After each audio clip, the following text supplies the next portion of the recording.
City Council has approved a strategy on how to deal with homeless encampments this summer, but activists and volunteers with Camp Pekawewin, a former homeless camp in Edmonton's downtown, say the strategy's lack of resources for camp residents will continue the cycle of homelessness. There is a missed step.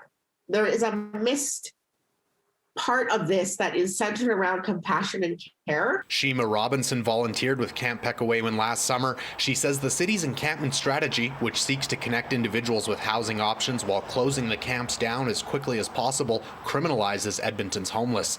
The city says it will assess the risk of a camp based on its proximity to schools and parks. Frames people who are houseless as threats, frames them as threats to people's safety and security, frames them as ne'er-do-wells or criminals or addicts. Austin Meekwa is a youth counselor for Samson Cree Nation. He says the pandemic has only highlighted the issues facing homeless Edmontonians. At the end of the day, we really just drew a line within our city and said, these people, it's acceptable that they die.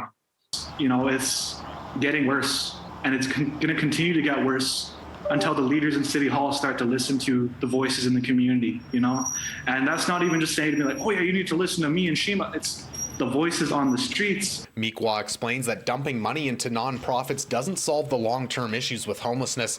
And while the city points to a $15,000 cleanup fee for Camp Pekawewin, Meekwa says volunteers at the camp were able to support its members with very little funds. Instead, he's calling on the city to sanction and provide supports for individuals in these camps, saying a camp will spring up this summer, whether the city supports it or not. We need to stop, dehumanizing these people. They have their own agency. They don't want to live in a tent in the cold, in the winter. They don't want to have to struggle to find water or access to bathrooms or washrooms, right? They're people and they can be talked to.